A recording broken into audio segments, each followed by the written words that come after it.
Now we're moving forward into Todd Blanche and his potential confirmation as Attorney General of the United States. Well, right now, there is a judicial proceeding pending in Florida regarding whether Blanche and other Confederates committed fraud upon the court in that federal district court. This is not just another partisan complaint in a noisy Senate hearing. Sheldon Whitehouse is making a very specific argument that Republicans already pushed one nominee forward while a serious court matter was still hanging over him. And now they are on the verge of doing it again with someone even more powerful. In Whitehouse's telling, the first case involved Emil Bove, whose confirmation moved ahead while contempt proceedings were stalled.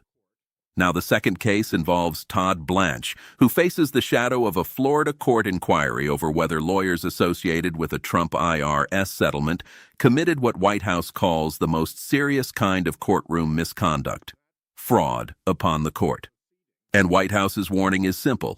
If the Senate confirms first and investigates later, it may once again be rewarding a nominee before the public knows the full truth. Mr. Chairman, I'd like to take the time that we have here to raise an unrelated issue.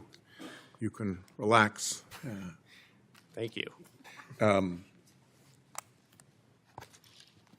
We, as a committee, considered the nomination of an individual named Emil Bove to go on to the Third Circuit Court of Appeals. At the time that we did so, there was a pending proceeding in federal court, an inquiry into whether Mr. Bove and others had committed contempt of court. That proceeding was stayed by an order by two Trump appointees on the D.C. Circuit. They used a device called an administrative stay, which I think lawyers know customarily is a device to hold the status quo for a short period of time, maybe a week or two, sometimes only hours. The two Trump appointees kept this administrative stay in place for 4 months. And it was during that period of the stayed contempt proceeding involving now Judge Bove that this committee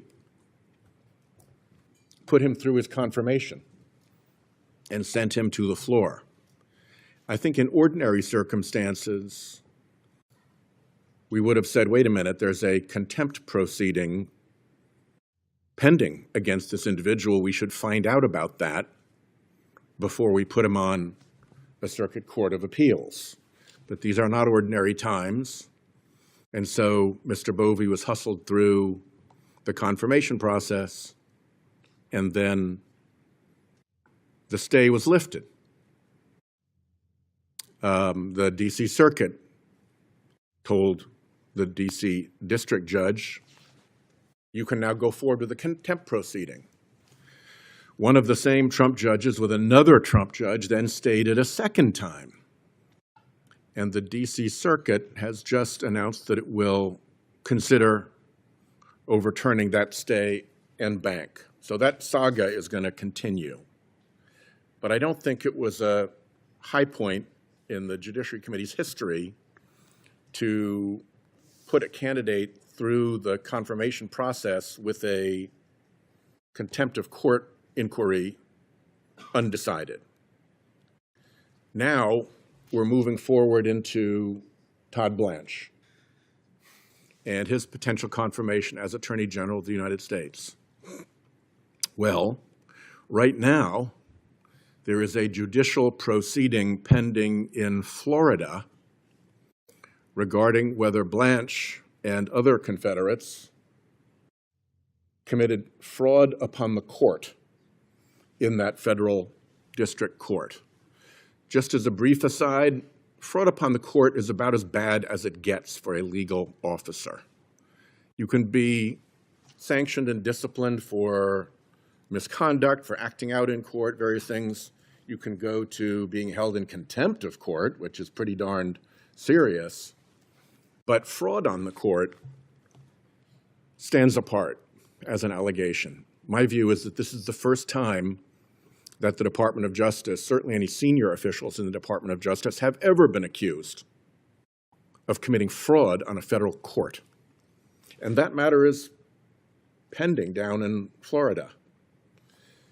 Interestingly, the Department of Justice chose not to respond to the court when the court said, yeah, I'm going to reopen this matter and let's take a look at this.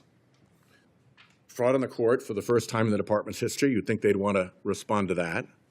Specific question about whether the actions of the DOJ comported with its own policies, something DOJ would know about. And then what about a defense memo offered by the client, the Internal Revenue Service? Again, something the DOJ would know about. And the gravamen of the issue is collusion, which takes two people on both sides of the case. So only the lawyers for Trump, his personal lawyers, answered.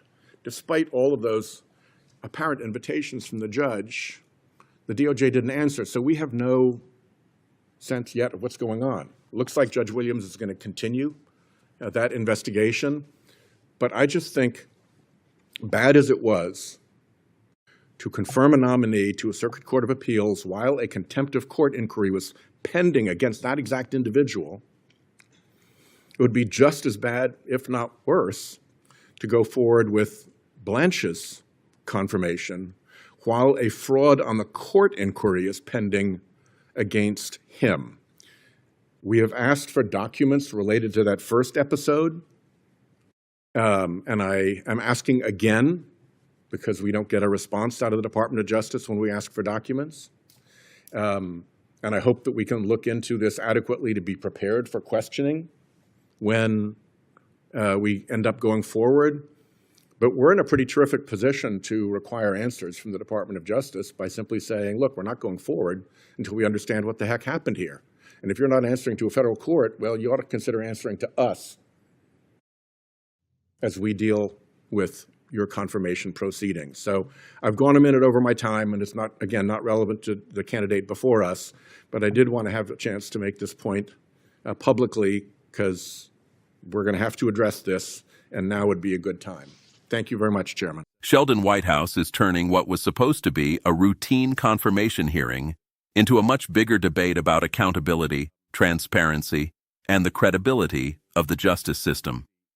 His argument is straightforward, but carries major implications. The Senate has already confirmed one nominee while serious legal questions were still unresolved, and he warns that repeating that decision with Todd Blanche could have even greater consequences. Whitehouse points to what he believes is a troubling pattern. He reminds lawmakers that the Judiciary Committee previously advanced a judicial nominee even while a contempt of court proceeding remained unresolved. In his view, that decision ignored important legal concerns in favor of moving the confirmation process forward. Now, he says, the Senate is facing an even more significant test. According to Whitehouse, Todd Blanche is connected to an ongoing federal court proceeding in Florida involving allegations that include collusion, deception, and possible fraud upon the court. One of the most serious accusations that can be raised against an attorney. He emphasizes that fraud upon the court is not an ordinary procedural dispute. It strikes at the integrity of the judicial system itself and raises questions about whether the courts were deliberately misled. The timeline, he argues, deserves close attention. A federal judge ordered responses to these allegations after deciding the matter warranted further review. Former federal judges urged that the case be reopened rather than dismissed. Another federal judge paused action involving the Anti-Weaponization Fund while seeking stronger legal assurances. Even after Todd Blanche publicly stated that the fund had effectively come to an end, The court continued demanding additional explanations before allowing the matter to proceed.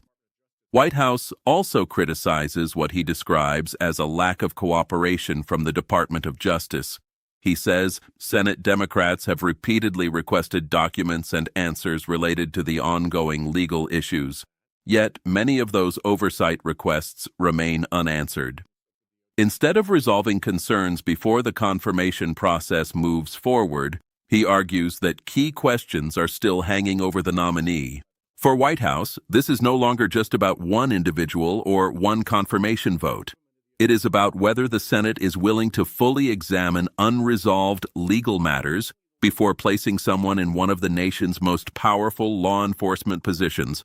He argues that confirmation should follow accountability, not replace it. That leaves one central question hanging over the entire hearing.